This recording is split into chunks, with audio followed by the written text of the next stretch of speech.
Magandang oras po sa ating lahat. Welcome po sa aking YouTube channel, ang Outdoors Fellow PH, Rugged Living. Please do subscribe. Ngayong araw ay i-review natin itong air rifle na nasa ating harapan. Sasabihin din natin ang mga basic parts nito at magbibigay din tayo ng kaunting trivia about sa air rifle na ito. So let's begin. Ang nomenclature ng air rifle na ito ay air rifle CO2 caliber .22 Nimrod standard. Ang cocking mechanism niya ay hammer type.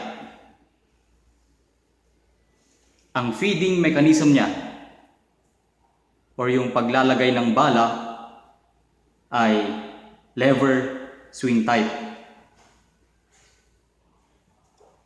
Ang maximum effective shots niya per field ay 10 shots within 25 to 30 meters. Ang maximum shots per field ay approximately 15 shots. So anong ibig sabihin nun? After po ng 10 effective shots, hindi na po effective yung 5 succeeding shots. The rifle length or yung haba ng air rifle simula dito sa may butt rubber support na yan hanggang doon sa may dulo ng barrel or yung muzzle ay 34 inches. Ang haba naman po niya pagka meron itong suppressor na yan ay 41 inches. Ang haba naman po ng barrel length, steel barrel niya, simula dito hanggang doon sa may dulo ng muzzle ay 19 inches. Ang sights ng air rifle na ito ay pwedeng iron sight or scope. Sa case po ng air rifle na nasa harapan ninyo ay scope. Ang special characteristic ng air rifle na ito, Nimrod, ay convertible siya sa PCP. Just like any other CO2 air rifles. So, bago ko makalimutan, ang capacity po pala ng power plant niya ay 1,500 to 1,800 PSI. So yun po ang sa review ng air rifle na ito. Proceed po tayo sa basic parts. Just like any other rifles, ang Nimrod air rifle ay merong 2 basic parts. Ito ay ang lower receiver group at ang upper receiver group. Ano yung lower receiver group? Ito po yun. Yung may kahoy po. Kahoy. Yan. Yung upper receiver group naman, yung bakal. Sa harapan, ay sa taas. Yan po. Ano yung mga parts na matatagpuan sa lower receiver group?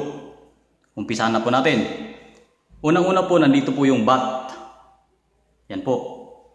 Nandito din po yung hand grip, yung trigger and trigger guard, at saka yung hammer niya.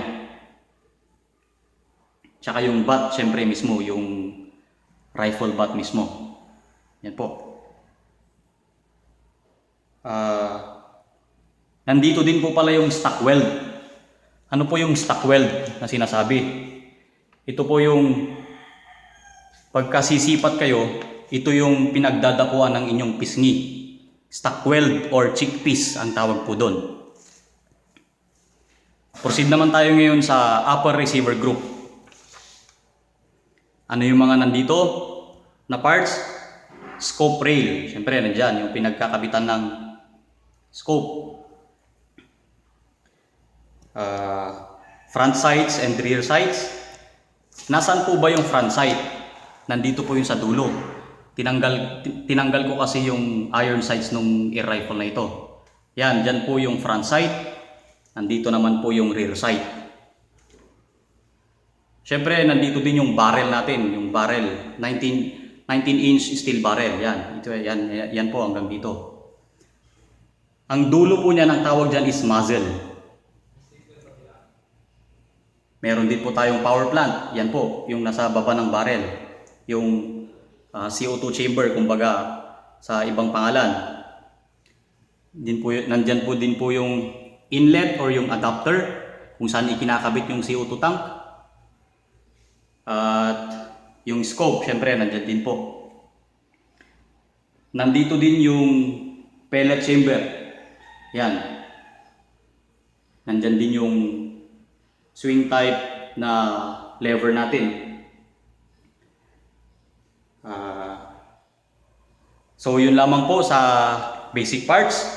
Punta naman po tayo sa basic accessories ng air rifle na ito. Unang-una meron po ito yung CO2 tank. Yan, Valiente po yan, Valiente. Ang capacity niyan is 3,000 to 4,500 PSI. Bushnell scope, yan po. 329 times 40 EG. Yan po yung karakteristik ng Bushnell scope na yan. Ano pong ibig sabihin nun? Yung 3 to 9, ito po yung magnification na nagagawa ng scope na yan. Compared sa naked eye. 3 to 9 magnification. Yung by 40 naman, ito yung diameter ng lens. Yan. 40 mm po yung lens niyan. Ano naman po yung EG? Kung mapapansin nyo, meron pong EG, yung dulo niyan. Ang ibig pong sabihin nun is electronic red and green reticle. Yan, napapalitan po yan dun sa may knob dyan. Yan. Makikita nyo po dyan pagpapalitan nyo red and green. And then, meron din tayo yung 7-inch suppressor. Yan po yan.